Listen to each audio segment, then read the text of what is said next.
নামাজের বিধান হলো তারা মসজিদে এসে জামাতের সাথে নামাজ আদায় করবে।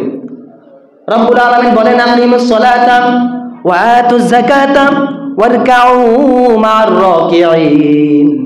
তোমরা নামাজ কায়েম করো, যাকাত প্রদান করো, ওয়ারকাউ মা'আর রাকিঈন, এবং রুকুকারীদের সাথে রুকু আদায় করো। সুবহানাল্লাহ। রুকুকারী কোথায়? বাসায় আছে? রুকুকারী মানে বোঝানো হয়েছে অসংখ্য রুকুকারীদের সাথে তোমরা রুকু আদায় করো। এখন রুকুকারীরা কি বাসায় না মসজিদে? মসজিদে। জামাতের সাথে নামাজ আদায় করো। তাহলে আমরা পরীক্ষার হল ব্যতীত অন্য কোথাও যদি পরীক্ষা দেই, যেরূপভাবে পরীক্ষার ফলাফল আসবে না, ঠিক তদ্রূপভাবে মসজিদটা হলো কেমন যেন পরীক্ষার হল। এই মসজিদের বুকে যদি আমরা নামাজ আদায় না করি, অন্য কোথাও যদি বাসায় বসে যদি নামাজ আদায় করি, কেমন যেন নামাজটা বৃথা বৃথা মনে হয়, কেমন যেন হুদাই পড়লাম এমন কিছু মনে হয়। সম্মানিত হাজরিন, তাহলে আমরা পুরুষরা কোথায় নামাজ পড়ব? মসজিদে। রমজান মাসে ফজর নামাজ, জোহর, আসর, মাগরিব, এশা যেন এমন হয়ে যায়, আমাদের মসজিদগুলোর দিকে তাকালে যেন এমন মনে হয় যে আজকে মনে হয় যেন জুমার নামাজ হচ্ছে। জুমার নামাজে যেরকম মুসল্লি ভরপুর হয়ে যায়, ঠিক তদ্রূপভাবে আমরাও চেষ্টা করব রমজান মাসে 5 ওয়াক্ত নামাজে মসজিদকে ভরিয়ে দেওয়ার জন্য, বলি ইনশাআল্লাহ। এখন মহিলারা কোথায় নামাজ পড়বে? মহিলারা কোথায় নামাজ পড়বে এই ব্যাপারে আল্লাহর নবী সাল্লাল্লাহু আলাইহি ওয়াসাল্লাম সরাসরি হাদিসের মধ্যে বলছেন, সহিহ আল বুখারীর হাদিস, লা তামনাউ ইমা আল্লাহি মাসাজিদাল্লাহ ওয়া বুয়ুতুহুন্না খায়রুল লাহুন্না। আল্লাহর নবী সাল্লাল্লাহু আলাইহি ওয়াসাল্লাম বলছেন, লা তামনাউ ইমা আল্লাহ, লা তামনাউ, তোমরা নিষেধ করো না, তোমরা বাধা দিও না, ইমা আল্লাহ, আল্লাহর বান্দীদেরকে তোমরা নিষেধ করো না, মাসাজিদ আল্লাহ, মসজিদ থেকে তাদেরকে তোমরা দূরে রাখবে না, মসজিদ থেকে তোমরা তাদেরকে নিষেধ করবে না। তবে ওয়া বুয়ুতাহুন্না, ওয়া বুয়ুতুহুন্না খায়রুল লাহুন্না, তাদের জন্য নামাজ আদায়ের যে উত্তম জায়গা সেটা হলো তাদের নিজের আপন ঘর। সুবহানাল্লাহ। হাদিস কার? মানবতার মুক্তির দূত মুহাম্মদুর রাসূলুল্লাহ সাল্লাল্লাহু আলাইহি ওয়াসাল্লামের। তাহলে নবীজি ঘোষণা দিচ্ছেন মহিলাদেরকে মসজিদ থেকে দূরে রাখবে না। এটার মানে কি? এটার মানে হলো এই যুগে না মাইক সিস্টেম আছে, আল্লাহর নবীর যুগে কি মাইক ছিল? তো নবীজি আলাইহিস সালাতু ওয়াস সালাম যখন ওহীর বাণীগুলো সাহাবায়ে কেরামদেরকে শোনাতেন, তখন মহিলারা মাহরুম হতো, মহিলারা তারা আশাহত হতো, তারা মন খারাপ হতো, আমরা নবীজির মুখ থেকে, জবান থেকে নবীজির জবান মোবারক মিশ্রিত বাণীগুলো শুনতে পাই না, আমাদের করণীয় কি? তখন আল্লাহর নবী সাল্লাল্লাহু আলাইহি সাল্লাম মসজিদ আল মদিনা মুনাওয়ারার মধ্যে এই মহিলাদেরকে একটা পর্দা বেষ্টিত জায়গা দিয়ে দিতেন, তারা ওখানে বসে নবীজির জবান মিশ্রিত বাক্যগুলো শুনতেন। সুবহানাল্লাহ। তো সেটা নামাজের জন্য দেওয়া হয়নি। প্রিয় সুধী, এখন ইবাদতের জন্য মহিলাদের যে জায়গা সেটা হলো তাদের নিজের আপন ঘর।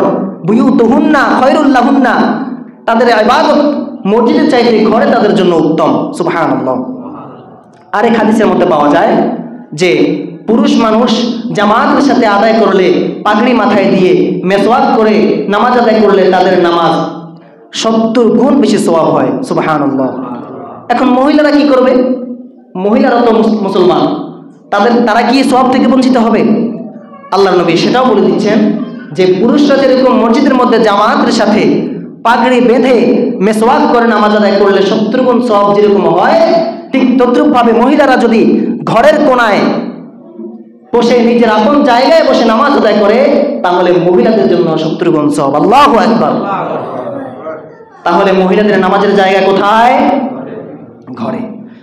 সম্মানিত হাজরিন, ওমর রাদিয়াল্লাহু তাআলা আনহুর যুগে খলিফাতুল মুসলিমিন, দ্বিতীয় খলিফা হযরত ওমর রাদিয়াল্লাহু তাআলা আনহু, তিনি তার জামানায় ঘোষণা দিয়েছিলেন যে মহিলাদের ঘরে আসার যায়, মসজিদে যাওয়ার জায়গা নয়, মহিলারা আর মসজিদে নামাজ আদায় করতে পারবে না, তাদের জায়গা হলো তাদের নিজের আপন ঘর। তখন আল্লাহর নবী সাল্লাল্লাহু আলাইহি ওয়াসাল্লামের যে সমস্ত জীবিত সাহাবায়ে কেরাম ছিলেন তারা সবাই চুপ ছিলেন। তারা চুপ থাকার মানে এই যে তারা সম্মত। চুপ থাকার মানে কি? মানে হলো তারা রাজি আছে। হযরত খলিফাতুল মুসলিমিন ওমর ফারুক রাদিয়াল্লাহু তাআলা আনহু যে ফতোয়া দিয়েছেন, যে আদেশ জারি করেছেন, এই আদেশের উপর বাকি সকল সাহাবী চুপ ছিলেন। মানে তারা সম্মত আছেন, তারা রাজি আছেন, তারা সাধুবাদ জানাচ্ছেন। এটাকে বলা হয় সুকুতুস সাহাবা। আর এই সুকুতুস সাহাবাকেই বলা হয় ইজমাউস সাহাবা। অর্থাৎ সকল সাহাবায়ে কেরামের ঐক্যমত পোষণ করে ওমর রাদিয়াল্লাহু তাআলা এই ফতোয়া দিলেন যে আজ থেকে কোন মহিলারা মসজিদে সালাত আদায়ের উদ্দেশ্যে আসতে পারবে না, তারা ঘরের কোণে নামাজ পড়বে। তাহলে আমরা ফতোয়া পেলাম কার কাছ থেকে? খলিফাতুল মুসলিমিন ওমর রাদিয়াল্লাহু তাআলার কাছ থেকে।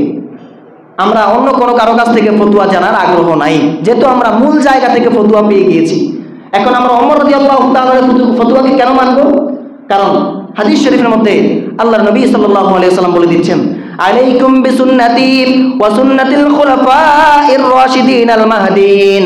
আল্লাহর নবী বলেন, আমার সুন্নাত তোমাদের জন্য যেমন পালন করা আবশ্যক, ঠিক তেমনি ভাবে আমার চার খলিফা আবু বকর, ওমর, ওসমান, আলী রাদিয়াল্লাহু তাআলা আনহুমা তাদের আদেশগুলো মানাও তোমার জন্য আবশ্যক। সুবহানাল্লাহ। মায়ার নবীজি সাল্লাল্লাহু আলাইহি ওয়াসাল্লাম ঘোষণা দিয়ে দিচ্ছেন, আমার সুন্নতগুলো আদায় করা যেমন আবশ্যক, ঠিক তেমনি আমার চার খলিফা খুলাফায়ে রাশিদিন আল মাহদিয়িন তাদের সুন্নতগুলো আদায় করা তোমাদের জন্য আবশ্যক। তাহলে ওমর রাদিয়াল্লাহু তাআলা যেখানে ঘোষণা দিয়েছেন যে মহিলাদের নামাজ হবে ঘরের কোণে, সেখানে আর আমাদের কোনো পণ্ডিতি করার জায়গা থাকে না।